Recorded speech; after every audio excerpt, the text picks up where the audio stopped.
আসসালামু আলাইকুম প্রিয় দর্শক, আশা করি সবাই ভালো আছেন। বেশ কিছুদিন নতুন কোনো ভিডিও দিতে পারিনি, তো একটু বিরিয়ানি দিয়েই শুরু করি আবার।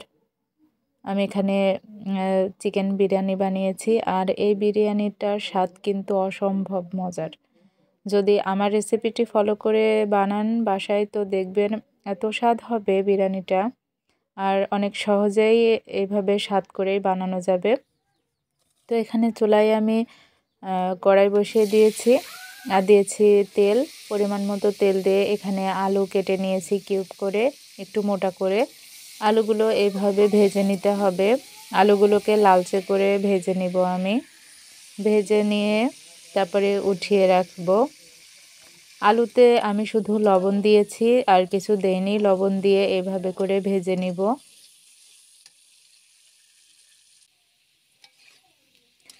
দেখতে পাচ্ছেন একটু ভাজা ভাজা হয়ে আসবে আর লালচে হয়ে আসবে, তখন উঠিয়ে নিতে হবে। একটু উল্টে পাল্টে ভালোভাবে ভেজে নিতে হবে। তো উঠিয়ে নিয়েছি। তারপরে এই তেলের মধ্যে আমি কিছু মশলা দিলাম, একটু দারচিনি দিলাম, এলাচ দিলাম, আর অল্প পরিমাণে পেঁয়াজ আর রসুন দিলাম। দিয়ে এর মধ্যে এবার আমি চালটা ভেজে নিব। চালটাকে আগে থেকে ধুয়ে পানি ঝরিয়ে নিয়েছি। তারপরে এই যে আমি এইভাবে করে একটু নেড়ে নিব প্রথমে।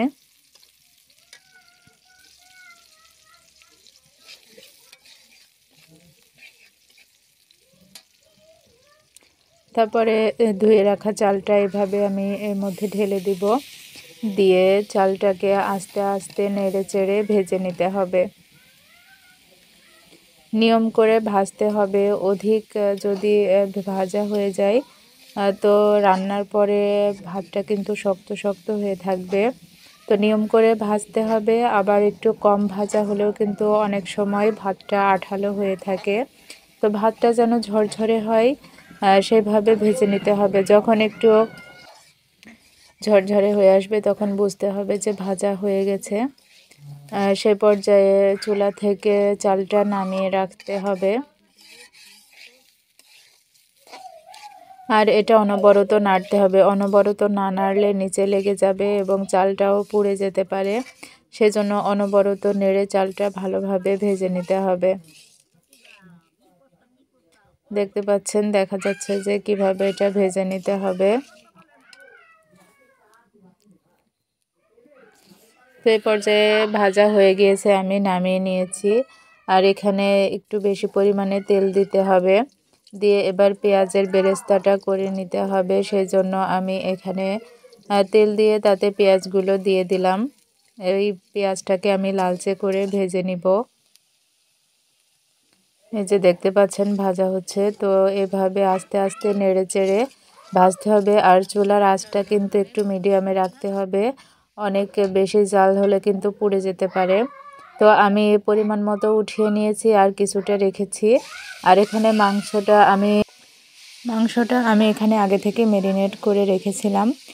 তো আমি এখানে 1 কাপ টক দই দিয়েছিলাম। আর যে মাংসের মশলা আমি এখানে রাঁধুনিটা ব্যবহার করেছি, রাঁধুনি রেডিমিক্স বিরিয়ানি মশলা। তো সম্পূর্ণ মশলাটা দিয়েছিলাম, দিয়ে আমি ম্যারিনেট করে রেখে দিয়েছিলাম প্রায় 1-1.5 ঘন্টার মতো। তারপরে আমি এখানে তেলের মধ্যে দিলাম। এখানে আমি কিছুটা মরিচের গুঁড়া দিব, কারণ আমি একটু ঝালঝালি খাবো। আর বিরিয়ানিটা এভাবে করলে বেশি স্বাদ আসে। একদম যদি ঝালটা না দেওয়া হয়, তো অনেকটা মিষ্টি মিষ্টি লাগে।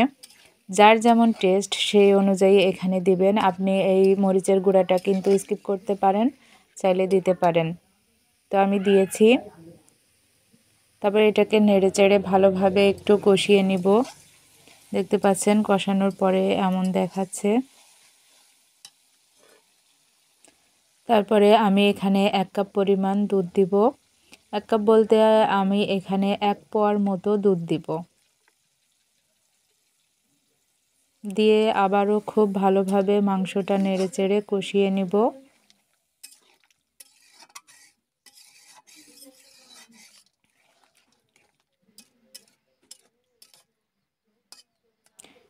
ভালোভাবে মাংস কষানো হলে কিন্তু স্বাদটা অনেক বেশি মজার হয়। আর দুধটা দেওয়ার কারণে কিন্তু বিরিয়ানির টেস্টটা অনেক বেশি স্বাদ হবে।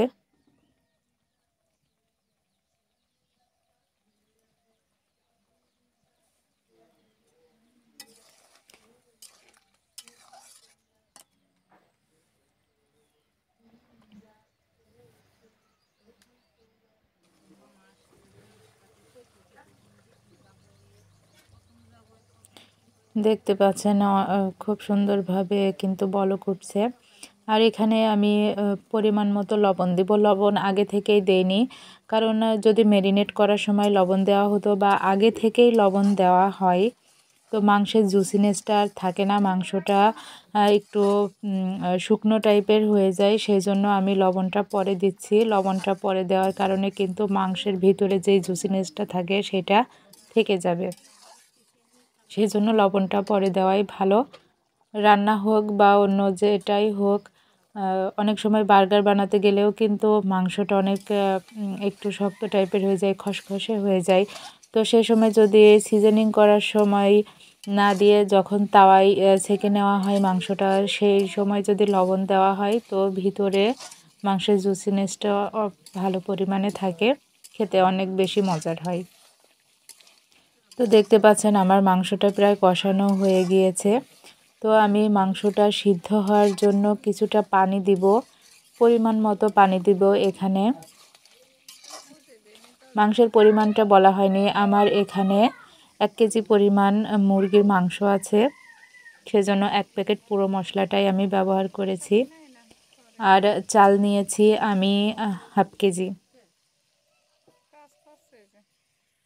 তো আমি এখানে পরিমাণ মতো পানি দিচ্ছি।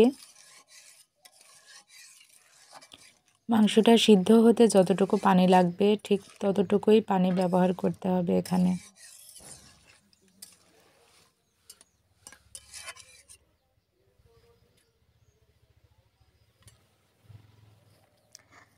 পানিটা দেওয়ার পরে কিন্তু ঢেকে রাখবো আমি। ঢেকে রেখেই মাংসটা ভালোভাবে সিদ্ধ করে নিব।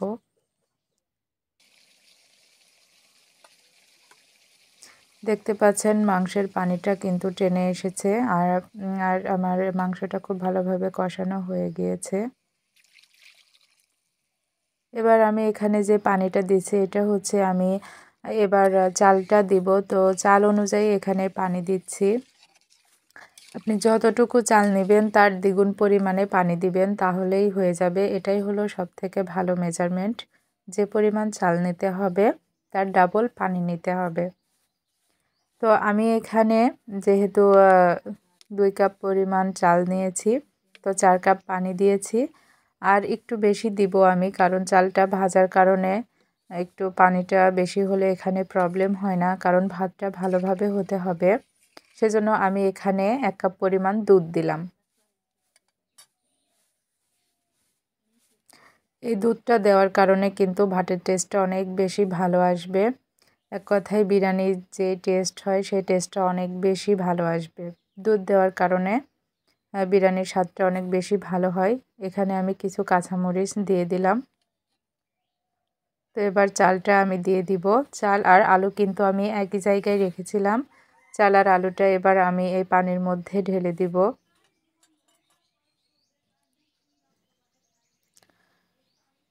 তো সবার কাছে আমার রিকোয়েস্ট থাকবে, যারা ভিডিওতে নতুন প্লিজ সাবস্ক্রাইব করে দিবেন আর আমার ভিডিওতে লাইক দিবেন। আর আমি যেভাবে করছি প্লিজ একবার হলেও ট্রাই করে দেখবেন, কারণ এটা খেতে কিন্তু খুবই মজার হয় বিরিয়ানিটা। তো চাইলে একটু ট্রাই করে দেখতে পারেন আমি যেভাবে রান্না করছি।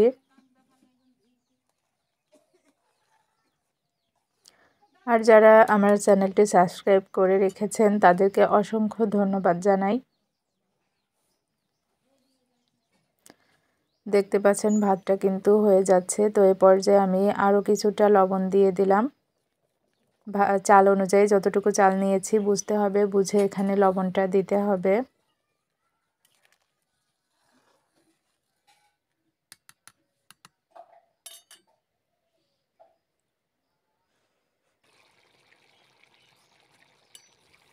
দেখতে পাচ্ছেন প্রায় হয়ে এসেছে, কিছুটা হয়েছে।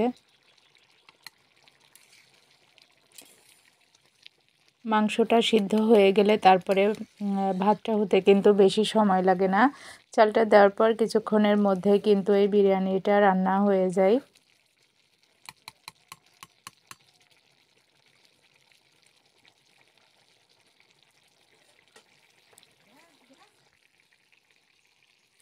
দেখতে পাচ্ছেন পানি প্রায় টেনেই এসেছে।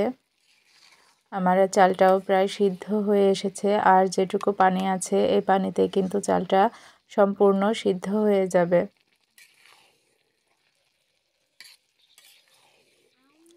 আর আমি কিন্তু বেরেস্তা উঠিয়ে রেখেছিলাম বলেছি, আর সেই বেরেস্তাটা কিন্তু আমি একটু লবণ দিয়ে মেখে রেখেছিলাম, সেটাই এখানে এখন দিয়ে দিচ্ছি।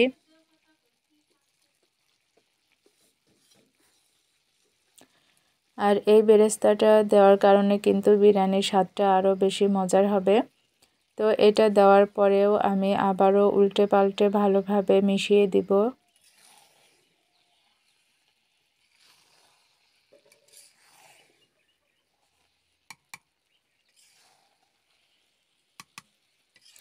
আর এখানে কিন্তু আমি কোনো গোলাপ জল বা কেওড়া জল বা মিঠা আতর কোনো কিছুই ইউজ করিনি, একদম সিম্পলভাবে করে দেখানোর চেষ্টা করেছি।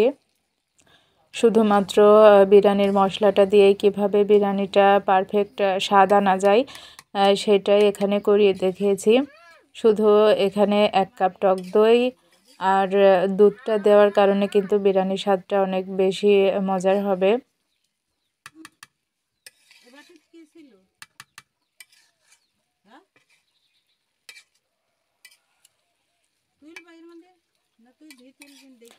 তো আমি এইভাবে করে চারদিক থেকে একটু ভালোভাবে উঠিয়ে নিলাম, নিয়ে এক জায়গায় করে রেখে একটু ঢেকে রেখে দিব কিছুক্ষণ, যেন পানিটা শুকিয়ে যায় আর বিরিয়ানিটা যে দম দেওয়াটা বলে সেটাও হয়ে যাবে।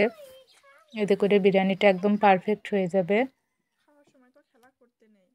দেখতে পাচ্ছেন হয়ে গিয়েছে। আর এখানে কিন্তু মাংসটা অনেক সুন্দরভাবে সিদ্ধ হয়েছে, আলুগুলো অনেক সুন্দরভাবে সিদ্ধ হয়ে গিয়েছে।